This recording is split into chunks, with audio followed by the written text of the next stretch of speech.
Welcome, everybody. Thank you so much for coming. I think your attendance will be much rewarded today. Not just in heaven, but here, too.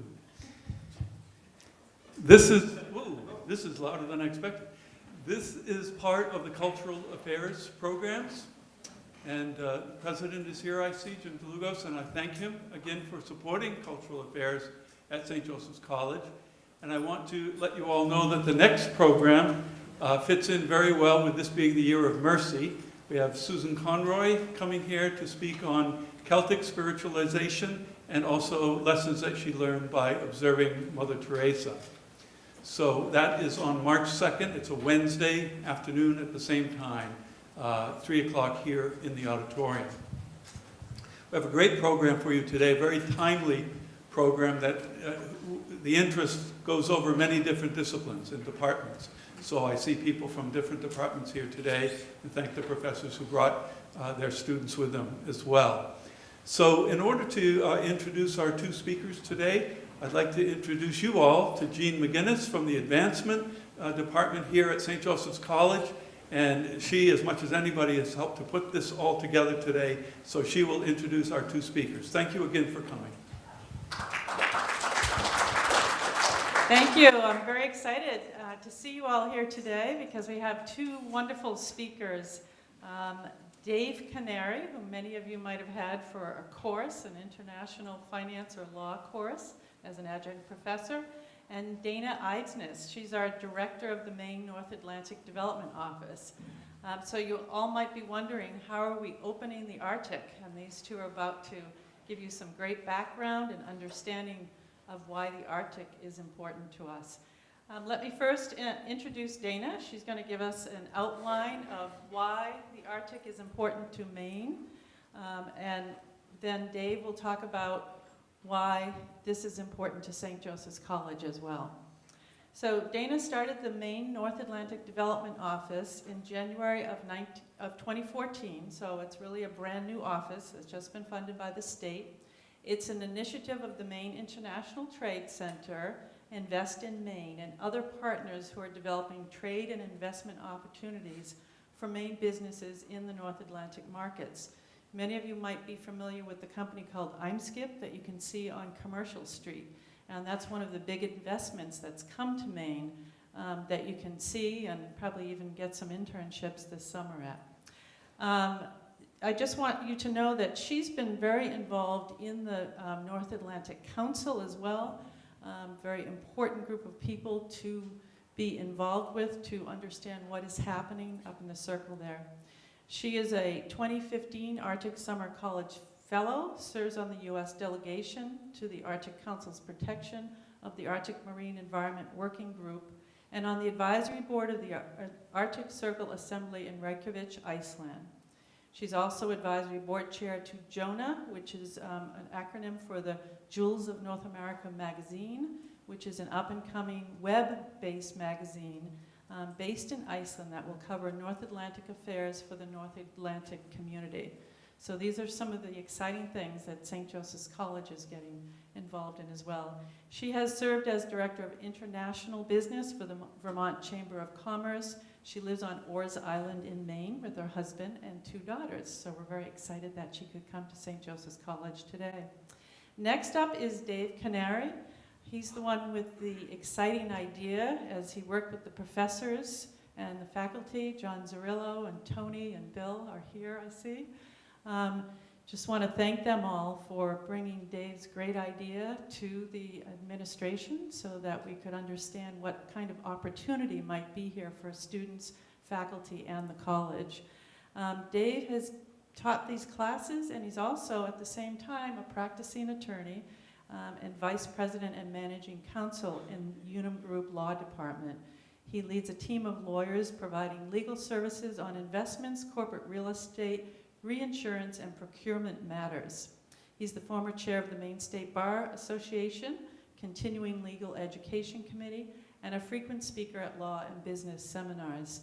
He graduated from St. A's and Boston University School of Law and is a member of the Maine Volunteer Lawyers Project Domestic Violence Panel. He works with low-income domestic violence service who seek protection from abuse. You can see both of these people are very accomplished and very excited about serving the community and engaging the St. Joseph's College community in this service as well. So please welcome Dana, and at the end of our discussion, we'll have time for questions.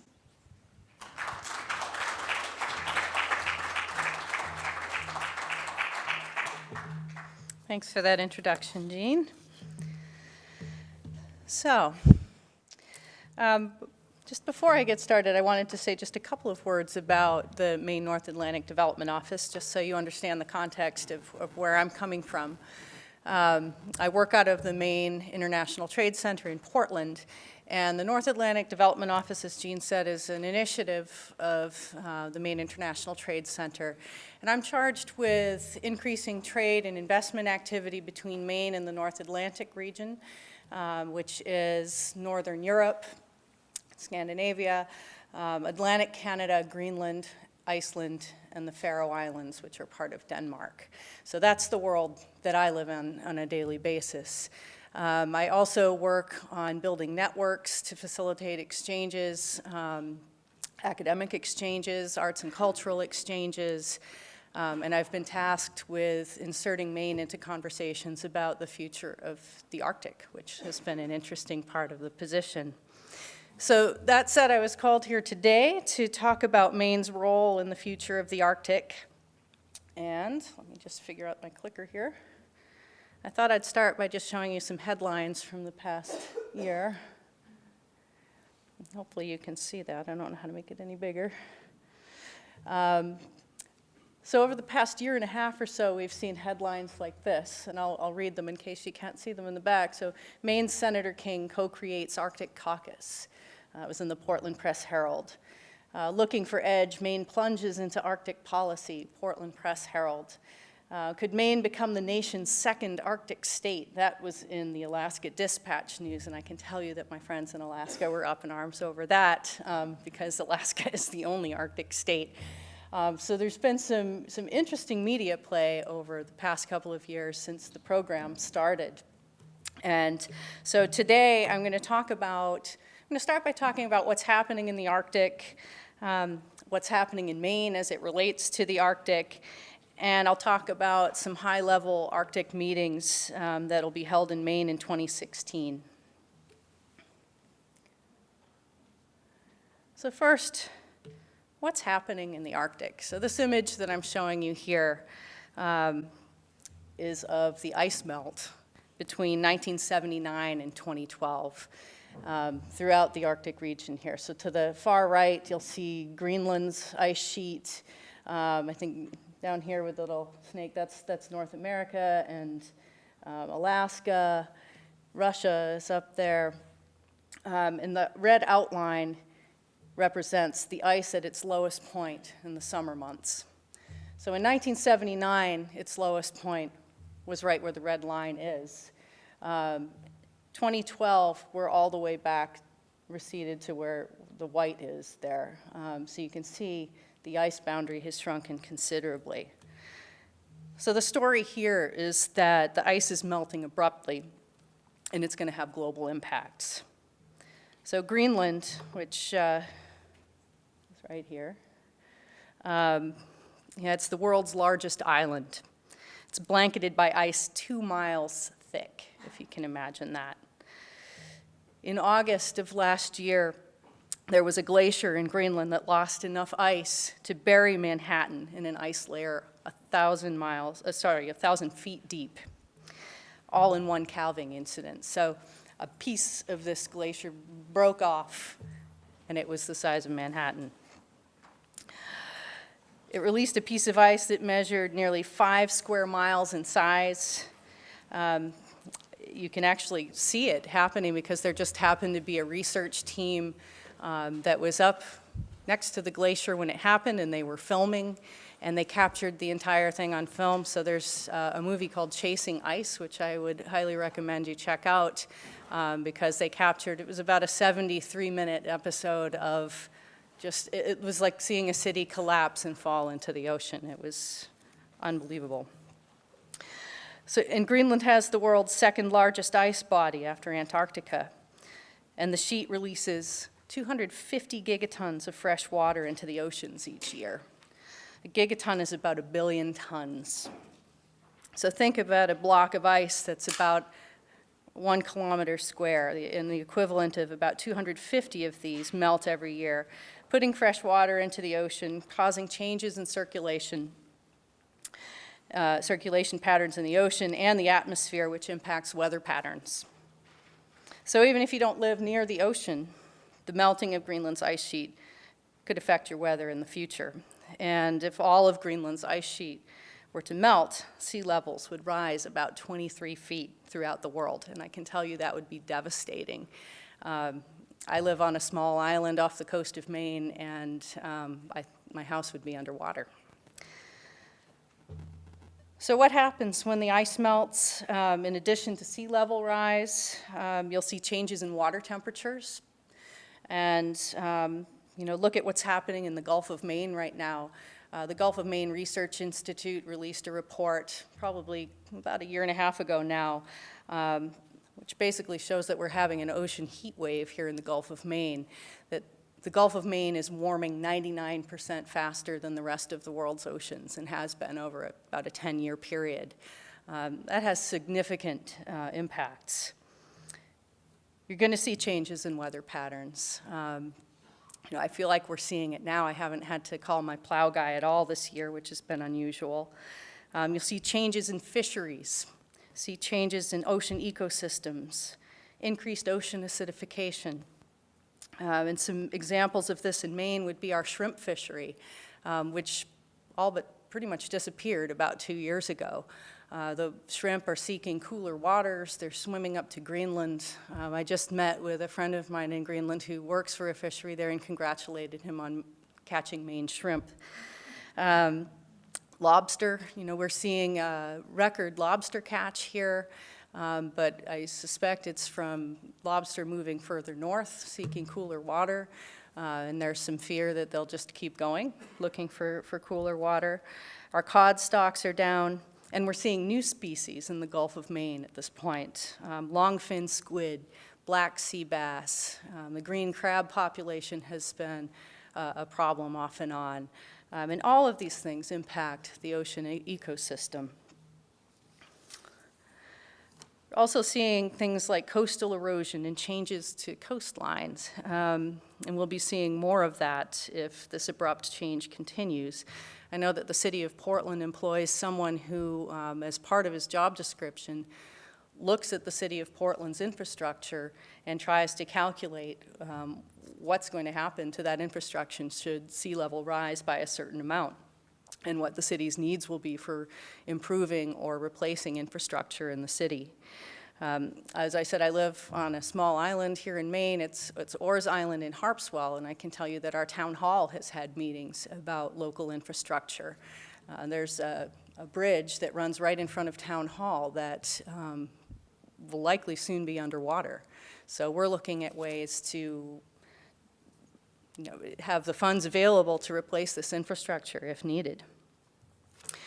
And further, when the ice melts, and what it has done is it's led to new accessibility of resources, specifically around Greenland. Oil, gas, and mineral deposits that were once covered by ice are now accessible. And so you're seeing a lot of interest from countries like China and India and South Korea in this region in the world now because of the resources it represents. In Greenland alone, there are ruby mines, there are iron ore mines that are coming together, there are rare earth minerals that can be extracted. And what's interesting about this is if you've ever been to Greenland, you'll see that although it is the largest island in the world, it's really ice-abutting rock, and there's really very little else there, it would seem. So in order to extract any of these resources, there's an enormous amount of infrastructure that needs to be built. For one mine in particular that I looked into, they need to build a road from the city of Nuuk just to get to the site. They need to build housing for workers. They need to build a dedicated port facility so ships can come up and gather the iron ore.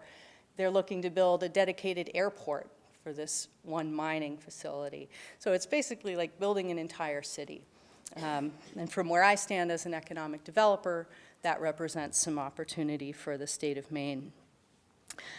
But again, with the resources being uncovered here, you look and see that the world's population is set to double by 2050, the Arctic's really becoming a geopolitical center.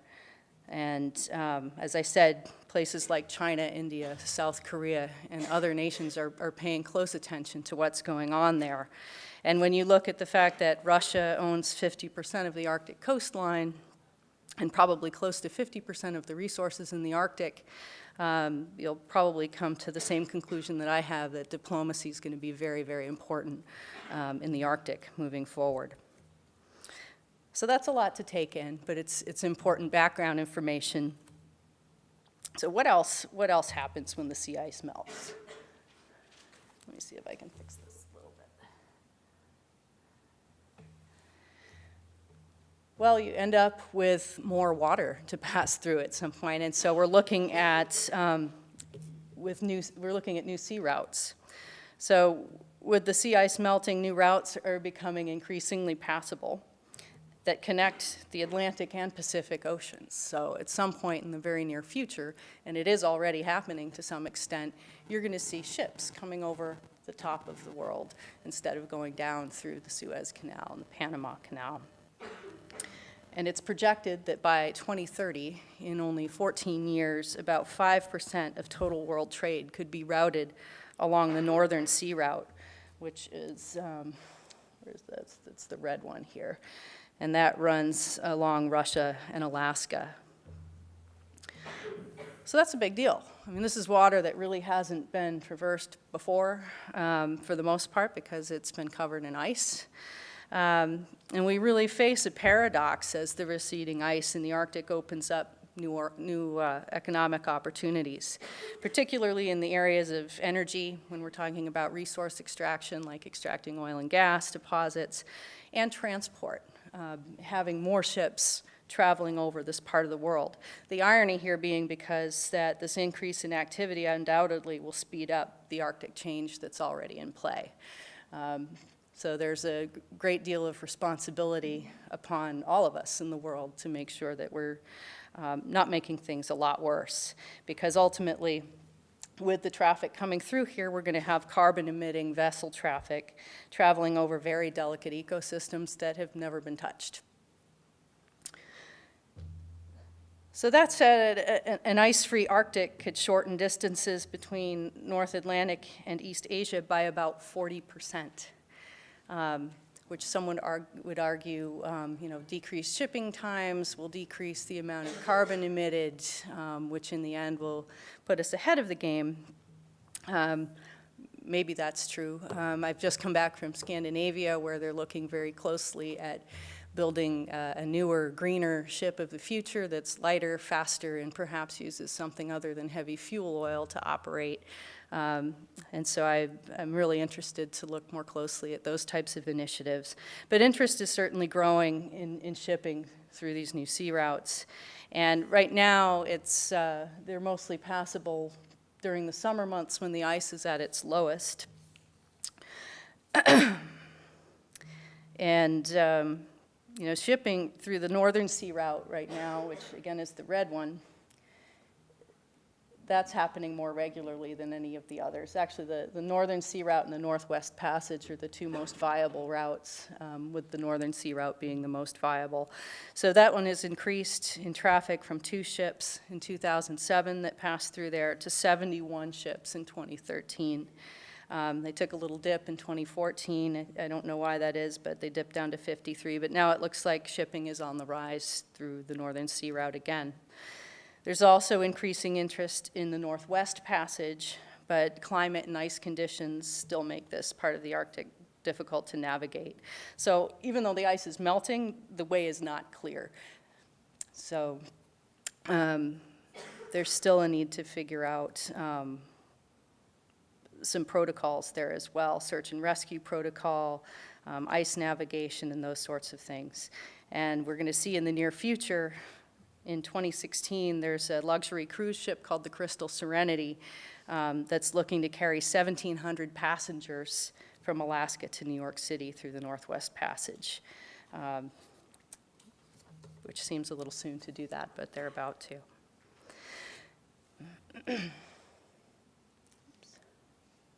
So what's happening in Maine, quickly?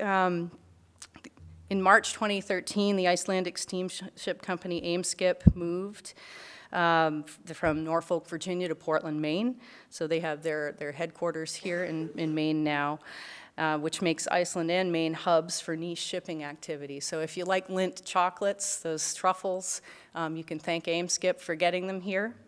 And they're also bringing seafood, produce, building materials, consumer goods, pharmaceuticals.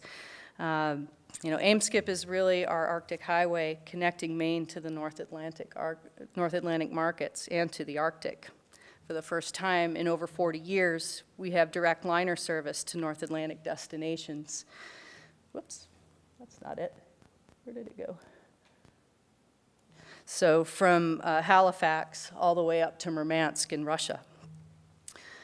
So Eimskip's investment has been a catalyst for very good things. The Port of Portland doubled in size over the past couple of years. There's a cold storage facility that's under construction now that will allow for more throughput of temperature-controlled items through the Port of Portland.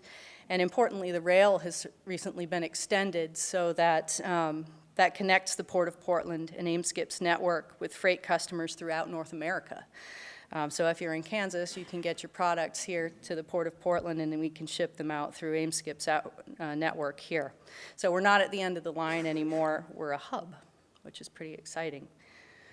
So I'm seeing the 1 minute mark here from Jean, and I did have a little more to talk about. So I'll just skip ahead and say that all of this that I'm telling you, all of the activity I've told you about, has led to an interest from this group called the Arctic Council to hold meetings in Maine in 2016. And the Arctic Council, just very quickly, is a high-level intergovernmental forum. It brings together the 8 Arctic nations. It brings together the permanent participants, who are the indigenous people of the Arctic nations. There are 4 million of them. And they come together to collaborate and cooperate on issues surrounding climate change and sustainable development of the Arctic. So they'll be holding meetings in Maine, and I'll skip ahead again, in September and October of this year. Originally, we were to have 1 meeting. We're now up to 4. So in September, for a good piece of the month, we'll have 3 Arctic Council meetings here. And in October, we'll have a senior Arctic officials meeting in Portland, which is about 250 Arctic experts and leaders from around the world. So overall, we'll have probably 400 people from the Arctic and around the world walking the streets of Portland in September and October, which is pretty exciting. So that's that. Thank you.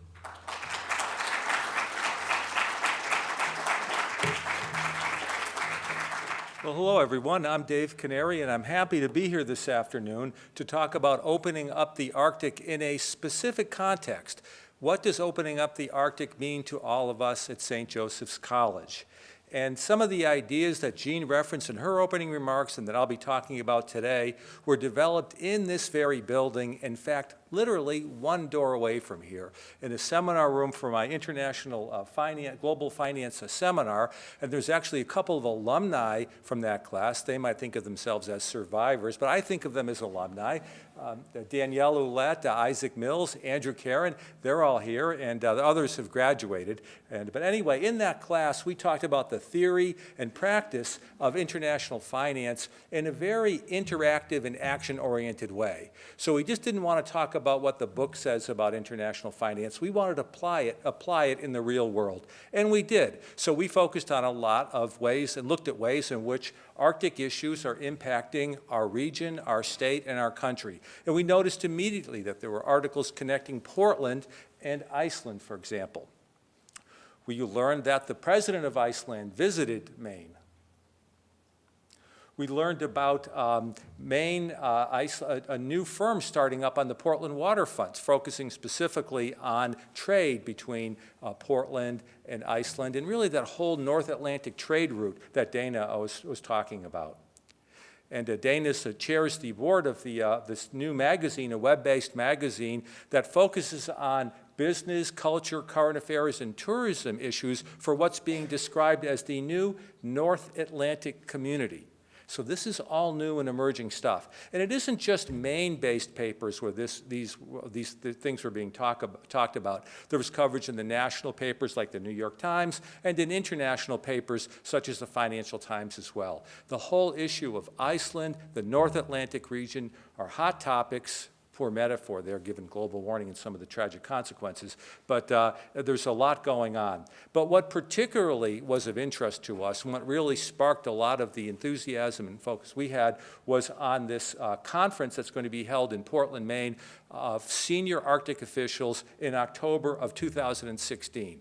And we figured, given this major international conference happening in the context of all these connections that are emerging on multiple levels between Portland and the Arctic, there really was something to think about here. There might even be an opportunity for the college to benefit from engaging with the Arctic. The starting point for our thought process in saying, well, is there a benefit to engaging with the Arctic? The thought process is the students, because the whole purpose of our project as an institution and what we focus on as faculty every day is students. And how can we give students the best educational opportunities while at the same time aligning them with new career opportunities or new job markets? And so we thought that there might be some ways in which students would benefit from engagement. And from faculty as well, because there's all new fields of knowledge being opened up. There isn't like a lot of expertise in an area that really people haven't been focusing on for a long time. And in some cases, as you'll see in a moment, Arctic work is a logical extension of projects our faculty are currently working on. But we also wanted to think about ways in which the college, St. Joseph's College as an institution, would benefit from Arctic engagement. And so those are the things that we kind of thought about when we developed this opportunity. And I brought the idea to Professor Zerillo, and I said, John, I think there's an opportunity here, and we talked about it. And he said, well, Dave, have you thought about this? Have you considered that? And so I went back offline and did some more thinking about it. And I came back together, and I met with Professor Zerillo and Professor Gelando this time. And we talked about it more. It seemed like there really was some traction behind this idea, that there really was something here. But John and Tony also had some questions, and I kind of went back offline and went back and came back and met with those two plus Professor Yates. And at that point, we thought we had something to bring to senior leadership of the college. There's an idea here. And we did. We met with senior leadership of the college who received favorably this idea that we had been developing. And it was at this meeting of senior leadership of the college that I met and started working with Jean McGinnis from the advancement office here. And we have been working as a team on thinking about ways to advance those three interests, students, faculty, and the institution, as we engage with the Arctic. And so we've been working on that since that meeting. Now, the landscape is like unlimited. When you start thinking about, well, we could do this in the Arctic, we could engage that way. There's just so many ways, it's basically overwhelming. And so we had to come up with a basic concept. And the concept was what we're calling a virtual academic center that aligns the college with North Atlantic and Arctic business, trade, and cultural development. And you're saying, so what's a virtual academic center? Well, what it's not is it's not a building, it's not offices, it's not staff and a lot of infrastructure. It's a web-based project. It's a web-based project where we have a website, we populate it with content, and that becomes the hub for all the activities that we're doing. So that's the basic concept. So then after we had the concept, we still said, well, what are we going to focus in on? What's our focus going to be? And the focus was in the near term, right, because we wanted to have near-term objectives, aligning the college with all the activity leading up to the conference, the Arctic Conference in October of 2016. And so that was our focus. And then we had to figure, okay, so we have we have the concept of a virtual academic center. We have a near-term focus. How is this going to work? What's the operation behind all this? And the operating model was pretty simple. It's a minimal overhead, virtually no infrastructure model. And the idea is to be nimble and fast and to have a startup mentality. We're going to do what we can quickly, and a near-term set of objectives, and then we'll go forward from there. If it makes sense. If it doesn't make sense, we go in a different direction. So the first thing that Jean and I did was represent St. Joseph's College at the Arctic Circle meeting in Reykjavík last October. This was an assembly, a global assembly in Reykjavík in October, and it was at the Harpist Center, which is a beautiful facility, and it's right on Reykjavík Harbor, not too far down from this magnificent structure of a Viking ship on Reykjavík Harbor. It's a global conference. Not only was the president of Iceland there to greet the people, the attendees, and to interact with them pretty regularly, but there were groups from all over the world there, high-level delegations from China, from the foreign ministry of China were there, large delegations from China. And China's been very active in the Arctic area. And Dana alluded to this, and I think this picture here of a Chinese submarine breaking through the Arctic ice is one of those things where a picture's worth 1,000 words, if you know what I'm saying. And this just shows the commitment that China, as just one example, has to Arctic engagement. The United States was there. Our delegation was led by Senator Angus King, who did an absolutely wonderful job in representing our country and our state during the U.S.'s plenary session at the conference. François Hollande of France was there and made a presentation.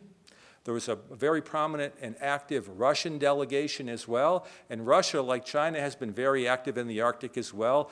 And here is one aspect of Arctic development, which is an inevitable fact of life, and that is the militarization of the Arctic. And this map just shows some of the ways in which the Russian military is developing its presence in the Arctic. But this was truly a global conference where we talked about topics ranging from the environment to infrastructure development, trade, technology, the rights of indigenous people, women's rights, military, and even polar law. And I have to say that even though the people from Iceland and Greenland and Arctic area, they could deal with like Russian military presence. They could even deal with Chinese submarines. But when they heard the lawyers are coming, they were a little bit uncomfortable about that. They didn't know how easy it was to deal with that.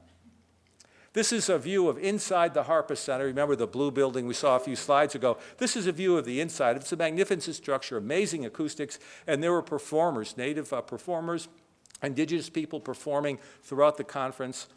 And this performer in particular just did a magnificent job of singing, vocalizing the sounds of eagles and wolves and whales in the context of some music she was singing as well. But you notice she has a microphone, and the microphone was not only to project her voice, but the microphone was connected to a computer and a synthesizer that was looping real sounds of wolves and eagles and whales, along with hers, looping those through with other synthesized sounds, creating just an amazing oral experience, oral meaning hearing experience. But this is a great metaphor for what's happening in the Arctic right now. Indigenous people engaging with a globalized and digital world.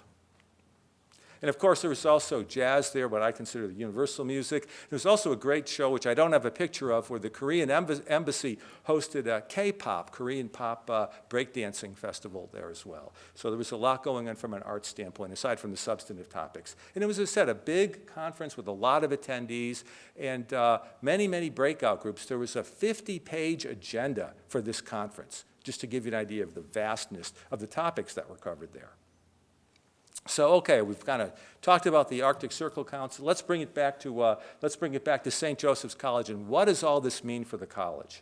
And again, the starting point is, well, how does it connect with the students? How can we benefit the students from this engagement?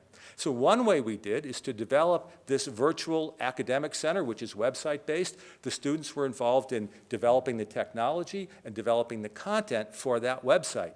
Not only that, but as we designed a virtual academic center, there isn't exactly like a blueprint that you can go to and say, oh, here's how you set one up. So we had students survey what other colleges and universities have done in putting together virtual academic centers. They surveyed what was out there, figured what would work well for our college, and this is what we came up with. It's still a process in development. Like a lot of these websites, you have soft launches first, and so right now we have a soft launch on the WordPress site, but eventually, if all goes well, this will be accessible to the sjcme.edu domain. Again, students were involved in every aspect of this, from website design to content to strategy. As Jean and I were talking about how to develop this virtual academic center, we had students sitting in the meetings with us, participating in the meetings with us, so they could see the ambiguity, the questions, the resource allocation issues, time mostly, in launching a new entity. And they participated, and they got kind of an inside view of what that was like. They were full participants in that. They helped us with the implementation and preparation for attendance of the conference in October as well.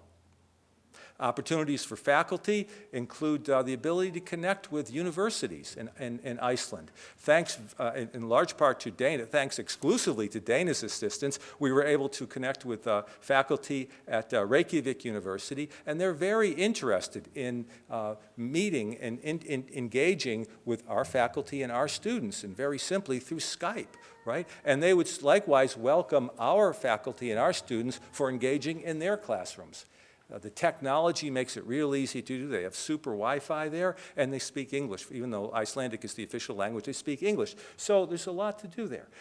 We talked about how for faculty, for some it's a new area of opportunity. For others, it's a logical extension of work they're already doing. Dr. Mark Green, who is a National Science Foundation grant winner, has done a lot of work on marine biology in Casco Bay. It's a logical extension of his work to talk about ocean acidification of the Arctic, which he's going to do here in a couple of months. The college has ways to benefit from this engagement as well. We have recently joined the Maine North Atlantic Educational Consortium with the Muskie School, Bowdoin, UNE, and UMO. So there's that academic engagement. And we're also having other speakers, and we'll have a list of the other speakers in a moment, but Tom Barry, who's a very senior leader on the Arctic Council, involved in biodiversity and environmental protection, and how you address those not only from an on-the-ground standpoint, but strategically as well, and how do you work with different constituencies. He's going to be here speaking at St. Joseph's College just prior to the October event that the State Department is hosting. Here's a list of some of the upcoming events, and you'll see our involvement. Today, February 10th, Cultural Affairs Lecture. There's a World Affairs Council breakfast coming up in February. In March, there's an event at Tufts University at the Fletcher School of Law and Diplomacy. There's an event at Maine Law School in April, and then Dr. Mark Green, Professor Green, will be speaking here on April 28th. Tom Barry will be here in September. We couldn't pin him down on the exact date because he's so far at a remote location in Iceland right now that even though Iceland generally has really good Wi-Fi, where he is, there's no Wi-Fi, there's no electricity. And then, of course, we have the October event, October 4th through the 6th. And Jean McGinnis has been working very actively and energetically in trying to find out ways that the college as an institution can benefit, and she's doing some work with our online program and to see how our online programs can meet needs that are in the whole Arctic region and ways that we can make connections that way as well. And then when in Iceland, Jean and I met with the Maine delegation after the plenary session that the U.S. hosted. There's Jean on the right, Senator King, Ambassador Barber, and myself. And we also were invited to a reception at the ambassador's residence as well. So the college was well represented, along with a number of other colleges and universities as well. What we're also happy about is how well this aligns, this project aligns with the mission and values of the college, particularly encouraging students to explore widely the arts and sciences and to provide a foundation for career development. Because when new fields of commerce open up, jobs are opening up as well, and people can get in at the ground level and really become senior people in those positions very, very quickly. So this is something to be very well aware of. There's a lot of social justice issues there too, especially regarding how, huge countries like U.S., Russia, and China connect and hopefully not exploit these indigenous peoples. And the same thing for global corporations. So there's a lot to go there that fits in very nicely with our college's mission and values. So a new day is dawning on the Arctic, and a lot of things are going with that. In some ways, when you say Arctic engagement in St. Joseph's College, it feels kind of unusual. It doesn't feel like the type of thing that we ordinarily would take a look at. It seems somewhat different, and it is. I mean, it is somewhat different. At the same time, as much as it is different, there's so much that's similar. This picture from Iceland, think about it, kayaks, water, and mountains in the background is pretty much the same picture that you could take by looking at the kayak rack out behind Xavier Hall, Sebago Lake, and the White Mountains in the background. And we speak the same language. So even though a lot of this is different, it may feel intuitively different at the very beginning, the connection is very real and very easy to make. And so this is a real exciting time for the college, a great time, and the possibilities are endless as St. Joseph's College moves forward in this new adventure. There's a lot of excitement and a lot of possibilities. So thank you all very much.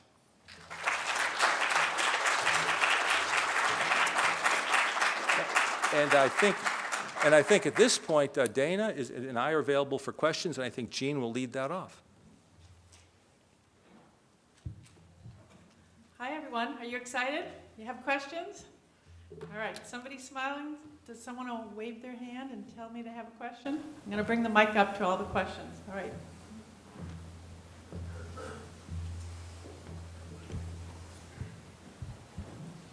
Thank you. It's very exciting, and I think you guys did a great job explaining some of the economic benefits potentially. As I hear of all the potential for business and economic growth and the value of that, it's, in my mind, it's tempered a little, you know, and you guys touched on it, with the knowledge that the Arctic opening up is on the back of the demise of the rest of the planet in a lot of, and I just think it's very important that we, you know, as we move forward with all our opportunities and everything else, you know, globally, that we remember that that's the issue. Climate change has some very real impacts, and there will be, you know, winners and losers. But keep in mind that, and I imagine the net economic benefit of this, you know, the Arctic trade routes and availability of natural resources, the amount of money generated through those opportunities will pale compared to the costs of climate change on a more global scale. And then the other comment, and these are just two comments, is that it's good to hear about the touching and concern for the indigenous people of the Arctic. And I would just say that I can't recall one business venture in the history of mankind, however, when there's been money to be made where the indigenous people have been well represented in any way, shape, or form. So I think that's a very important focal point moving forward, that we need to remember that these are people that have been there for thousands and thousands of years, and if we're, you know, just want to make a dollar, it's important to keep these people in mind first and foremost. Anyone else? Do you want to make any comments to that, Dana or Dave? I guess just a comment back, as you were speaking, I was thinking about a couple of initiatives that we're looking into through my office. One I spoke of briefly is this idea of the Green Ship of the Future initiative that's grounded in Denmark. Norway has a similar program called Coastal Green Shipping. I'm going to be taking a group of businesses from Maine over to Scandinavia in the summer, in June, to look at these programs, meet with the companies that are part of the consortia that are affiliated with these programs, and perhaps bring that model back here. Because what we do have here in Maine is an advanced materials and composites sector with a lot of boat building experience. We've got 400 plus years of boat building experience in Maine. We've got precision manufacturers. Maine Maritime Academy is even doing some research on fuel alternatives for heavy fuel oil. So I'm looking for a way to bring together all of these types of resources to innovate with other similar groups. Because if anything good can come out of this climate change thing, it's coming together around mitigating what's happening or adapting to what's happening. And I think it's going to be a cause for more innovation and better products, better ways of doing things that have less of an impact on the environment. And my only comment is, well said. Yeah.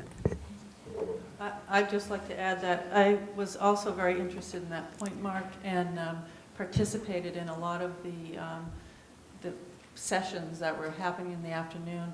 And what the different groups of indigenous people told me is that it's basically improved in the last 3 years. So this Arctic Circle Assembly is only 3 years old. The first year they were not even invited. So of course they knocked on the door and said, hello, we want to be invited. The second year they were sort of at the fringes and brought in a lot of art into the program.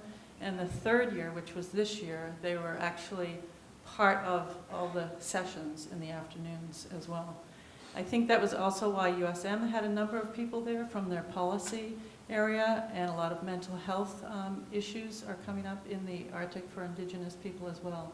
So there's also a real service component that can be explored by St. Joseph's College as well. I just want to be clear, I don't want to be the guy that bursts the balloon in the room or anything, but I just, and so just moving forward, in my mind, these are just things that need to always be taken in the forefront and it sounds like people are, and that's what's great about it, so. Excellent, thanks.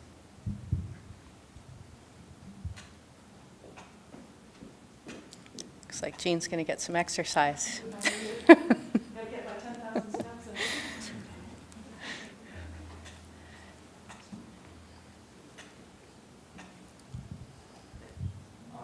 I was just wondering, I know a lot of this emphasizing on how Maine can kind of not exploit, but take the advantage of the Arctic opening up and trade across, China and other regions. I was just wondering what kind of keeps businesses just going a little further south, like maybe Boston or New York, which have a larger, more well-developed infrastructure than Maine has, and have a lot more money to spend in the short term to increase its capabilities that Maine may not have. Well, I would say they certainly could, but they haven't. So Maine is really at the forefront of states standing up and saying, we think this is important. We're going to keep tabs on what's happening in the Arctic and how it's impacting us, and we'd like to be a part of the conversation and have a solutions-focused approach to dealing with what's happening as well.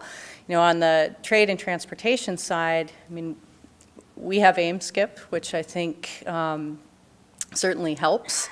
And they came into the Port of Portland, and as a result, our Port Authority has put funding into expanding the Port of Portland in particular. As I said, it's doubled in size. We've got the rail capacity.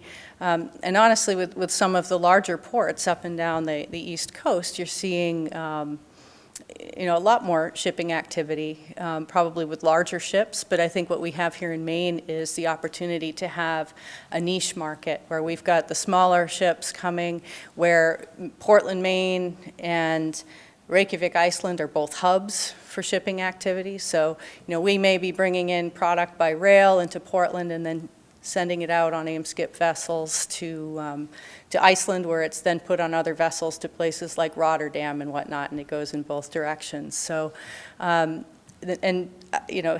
certainly has a very nice port as well. But the way we see it, as you look at a map of the U.S. in terms of these new shipping routes opening up, Maine and Alaska are really the bookends on the ends of the U.S. for shipping activity coming in and out of the country. So that presents an opportunity for us. And like I said, I don't think we're ever going to see the mega ships coming into Maine. I don't know that we would want that. But our 3 ports are very competitively placed in terms of seeing some of this increased throughput. I think the good news is the fact that AIM-SCIP chose Portland. They were in Virginia, right, originally? Yeah, Norfolk. They were in Norfolk, Virginia, and they had, they decided to move. They could have chosen Boston. They could have chosen a number of different locations. They chose Portland, Maine, which is a very, very powerful statement. And now what we have going on is momentum. And if you ever take a look at what's going on the Portland Harbor, on the shoreline there, there's more and more container ships, vessels in there, and now with the connection of the rail to the sea lines, the momentum is gaining. It's gaining momentum. It's going to become more and more significant. Thanks, that was a good question.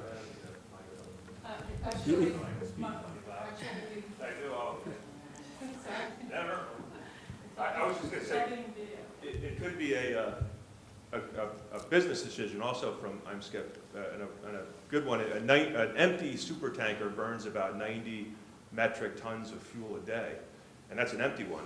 And you load it up with merchandise from Timbuktu, it's going to burn a lot more. And I'm sure it's a day's steam down to Boston from Portland, and to save 90 metric tons of fuel, represents a lot of money. Mm-hmm. So. Good point. Yep.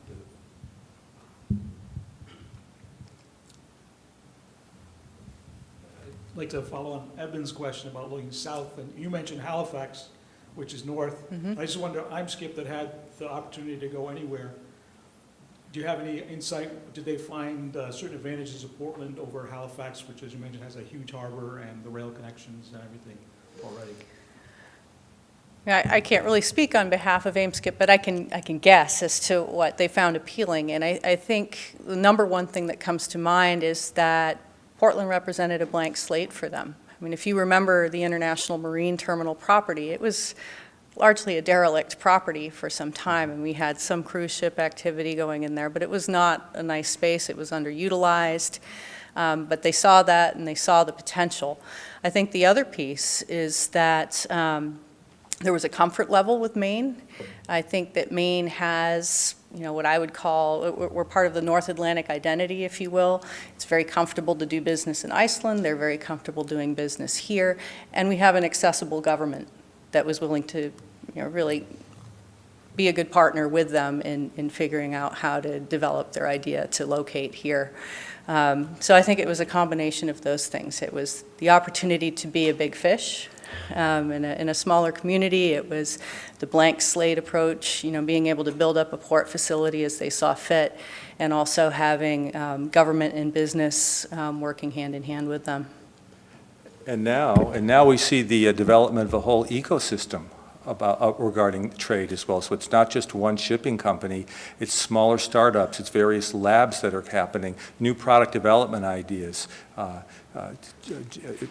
entrepreneurial exercises that are really going to present just many, many more things happening there. So the momentum is taking over. Other questions? It's never too late.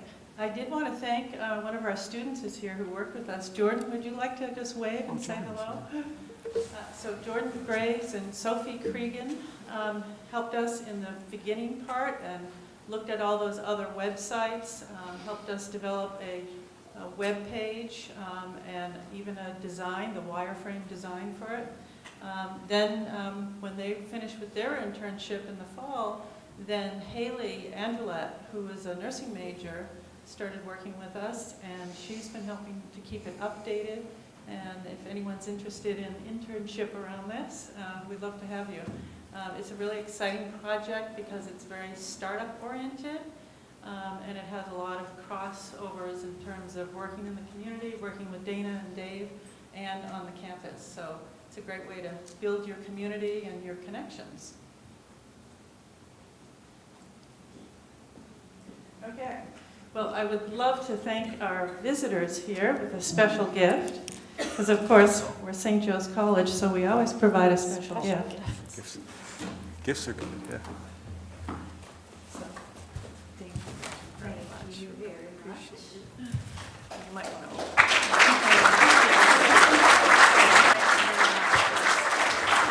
Thank you. And we're going to have Dana open it, so she wants to see what it is, and. We know now that St. Joe's will always be on her dinner table, I believe. Very nice. Go Monks, right?